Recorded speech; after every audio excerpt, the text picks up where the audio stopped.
Audi. Nama lengkapnya Audia adalah seorang produser sekaligus pembawa acara podcast populer bernama Resah dan Gelisah. Curhatan Tengah Malam. Podcastnya terkenal karena kontennya yang jujur, spontan, dan seringkali dipenuhi tawa ngakak Audi sendiri yang sangat khas. Namun, kejujuran itu punya harga. Kualitas audio podcast Audi seringkali kacau. Kadang ada suara kucing mengeong, suara ambulans, bahkan suara Audi yang sedang makan keripik. Manajemen studio akhirnya turun tangan. Rating bagus, tetapi reputasi studio dipertaruhkan oleh suara desisan dan eko di setiap episode. Audi, kamu butuh teknisi audio yang terbaik, kata pimpinan studio, Tante Mona, saat rapat darurat. Audi bersorak dalam hati, membayangkan seorang teknisi muda, hipster, yang bisa mengerti semangat kebebasannya dalam berekspresi. Tante Mona tersenyum misterius. Dia mahal, tapi dia jenius. Dia bisa membuat suara kentut terdengar seperti simfoni. Namanya Reko. Seketika, seluruh selera humor Audi lenyap. Reko, Reynaldo. Itu adalah nama mantan kekasihnya. Mantan yang ia putuskan 4 tahun lalu. Reko adalah definisi ketenangan, ketertiban, dan kesempurnaan teknis. Audi adalah kebalikannya. Spontan, berantakan, dan lebih suka berjalan daripada direncanakan. Perbedaan itulah yang dulu menghancurkan hubungan mereka. Kamu terlalu terstruktur, Reko. Hidupku bukan spreadsheet, teriak Audi sebelum mereka berpisah. Dan kini, takdir lucu mempertemukan mereka kembali di ruangan kedap suara, di mana semua desisan, eko, dan patahan hati harus direkam dengan sempurna. Pertemuan pertama terjadi di studio. Reko sudah berada di sana, mengenakan headphone besar, memunggungi Audi. Meja kerjanya rapi, kabel-kabelnya diikat dengan simpul yang sempurna. Bahkan tisu basah di mejanya diletakkan sejajar. Selamat siang, Reko. Aku Audi. Kita akan... Audi menghela napas. Mencoba terdengar profesional, kita akan bekerja sama. Reko berbalik. Wajahnya yang dulu ia anggap terlalu serius, kini terlihat lebih matang dan lebih tampan dari yang Audi ingat. Aku tahu, Audi. Aku sudah dengar semua 45 episode podcast kamu. Suara napasmu di episode 12 sangat mengganggu, kata Reko tanpa ekspresi. Langsung menusuk ke inti masalah. Audi merasa malu luar biasa. Ia ingat episode 12 adalah saat ia bercerita sambil menahan tangis karena kehabisan kopi instan. Itu emosi. Reko, raw konten. Audiens suka. Bela Audi berusaha mempertahankan citra seniman. Reko mengangkat bahu. Aku tidak peduli pada audiens. Aku peduli pada audio. Dan secara teknis, itu adalah kesalahan fatal. Sesi rekaman pertama mereka adalah bencana komedi. Reko bersikeras menggunakan mikrofon kondenser baru yang sangat sensitif. Audi tidak bisa mengendalikan gerakannya. Setiap kali ia tertawa terbahak-bahak, Reko akan memberi isyarat dari balik kaca studio. Isyarat Reko selalu dramatis. Tangan melambai ke bawah untuk turunkan volume. Tangan di leher untuk jangan makan. Atau jari telunjuk menunjuk ke bawah untuk duduk tegak. Jangan bungkuk di depan mic. Reko, aku ini pembawa acara podcast, bukan boneka ventriloquist, teriak Audi melalui intercom. Kamu adalah produk, Audi, dan produk harus memiliki kualitas suara yang prima. Ulangi paragraf itu. Aku dengar suara gesekan kain celana, jawab Reko datar. Audi merasa ingin mencekik Reko dengan kabel mikrofon yang tertata rapi itu. Tapi ia tahu Reko benar. Suara podcastnya memang terdengar seperti direkam di dalam gua. Selama minggu pertama, ketegangan romantis yang canggung menyelimuti studio. Mereka berbicara hanya tentang gain level noise reduction dan pre-MP. Mereka sangat berhati-hati agar tidak ada percakapan pribadi yang muncul. Seperti, "Hey, bagaimana kabar ibumu?" Atau, "Apakah kamu masih suka makan mie instan tengah malam?" Suatu malam, Audi harus merekam episode tentang pacaran dengan beda benua, tantangan dan pengorbanan. Topik itu memicu kenangan mereka berdua, karena hubungan mereka hancur saat Reko mendapat tawaran kerja di luar negeri, dan Audi menolak ikut karena takut pada perubahan. Saat Audi berbicara tentang kesulitan komunikasi dan kompromi dalam hubungan, suaranya menjadi sangat jujur dan rentan. Reko, yang duduk di belakang konsol, tiba-tiba mematikan musik latar. Audi, suaramu terlalu kencang di sini. Ambil napas, kata Reko melalui headphone.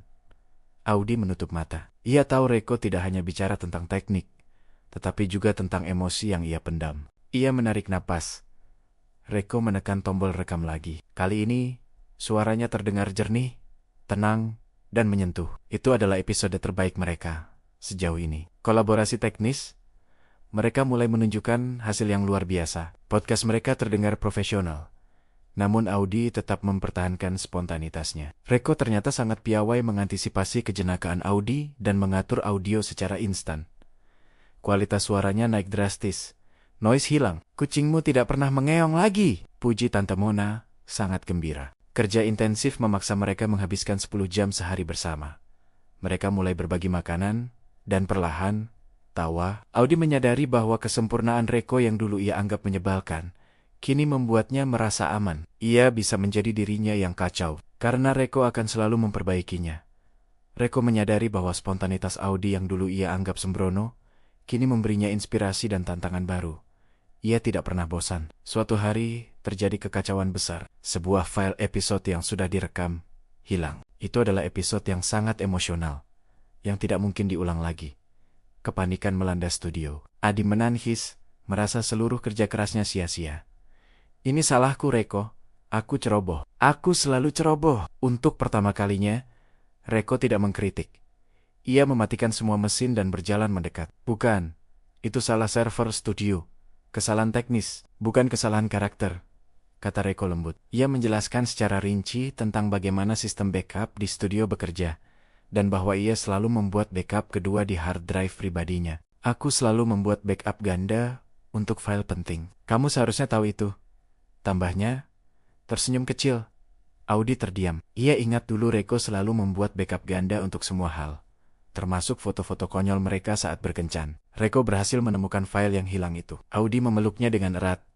Tanpa sadar, Reko membalas pelukan itu. Kehangatan yang familiar kembali menyelimuti mereka di tengah dinginnya ruangan studio. Kamu selalu menjadi penyelamatku, Reko, bisik Audi. Aku hanya memastikan produknya sempurna, jawab Reko, meskipun suaranya sedikit bergetar. Setelah insiden itu, batasan antara pekerjaan dan pribadi perlahan kabur. Mereka mulai membahas masa lalu mereka saat membersihkan studio larut malam. Kenapa dulu kamu tidak ikut denganku ke Berlin? Tanya Reko, sambil menyusun kabel-kabel. Karena aku takut, Reko. Takut mengubah hidup yang sudah aku rencanakan. Kamu terlalu jauh di depan, jawab Audi jujur. Dan aku tidak bisa tinggal, Audi. Aku terlalu terstruktur untuk mengorbankan masa depan yang sudah aku susun, balas Reko. Kita sama-sama egois. Aku dengan spontanitasku, kamu dengan rencanamu.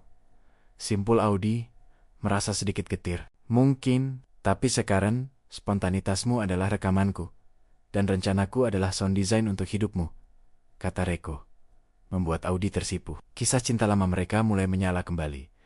Perlahan seperti lampu indikator on-air yang berkedip. Ciuman pertama mereka, setelah 4 tahun terjadi di depan konsol mixing. Setelah mereka berhasil mengedit jingle baru yang sempurna. Ciuman itu tidak terstruktur, tidak terencana, tetapi memiliki kualitas audio yang sempurna bagi mereka berdua. Mereka memutuskan untuk merahasiakan hubungan mereka dari Tante Mona dan studio, tetapi sulit menyembunyikan romansa yang terjadi di ruangan kedap suara, di mana mikrofon sangat sensitif. Suatu hari, saat sesi rekaman, Audi dan Reko berdebat tentang sound effect yang terlalu dramatis. Kamu tahu, kamu selalu membuat hal-hal terlalu dramatis, Reko, seru Audi.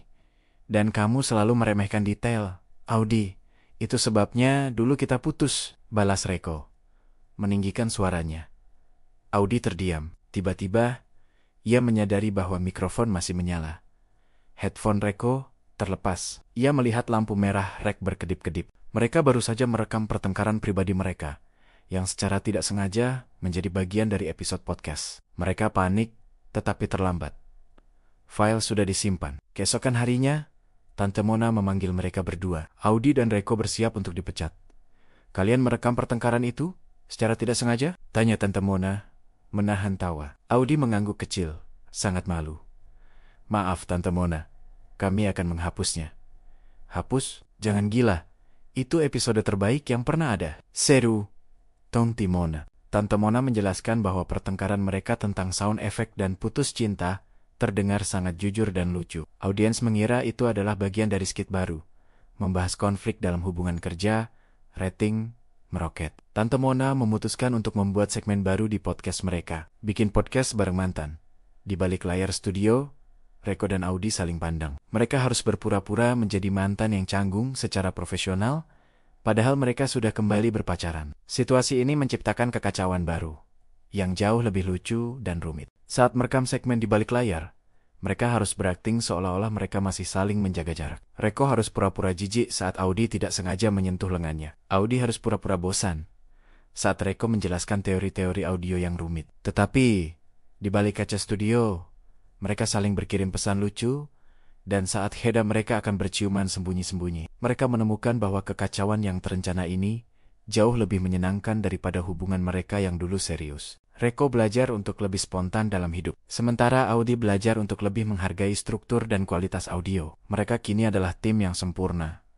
Audi sebagai The Voice, dan Reko sebagai The Structure. Pada akhir musim, podcast mereka menjadi salah satu yang paling didengar di Indonesia. Audi menyadari, Reko, sang mantan, adalah rekan kerja terbaik yang pernah ia miliki. Reko menyadari, Audi, sang mantan, adalah suara yang paling ia ingin dengar, di dalam headphone maupun di sampingnya. Mereka memutuskan untuk tidak hanya melanjutkan podcast mereka, tetapi juga hubungan mereka, kali ini dengan kompromi yang lebih baik. Reko membuatkan Audi sebuah hard drive cadangan untuk hidupnya, dan Audi berjanji sesekali akan membiarkan Reko memilih film. Cinta mereka adalah bukti nyata bahwa terkadang, kegagalan di masa lalu hanyalah pilot error yang memerlukan teknisi jenius untuk memperbaikinya. Mereka menemukan takdir mereka di ruangan kedap suara, di mana yang paling penting bukanlah apa yang dikatakan, tetapi bagaimana suaranya terdengar jernih. Reko, love you. On record, bisik Audi. Reko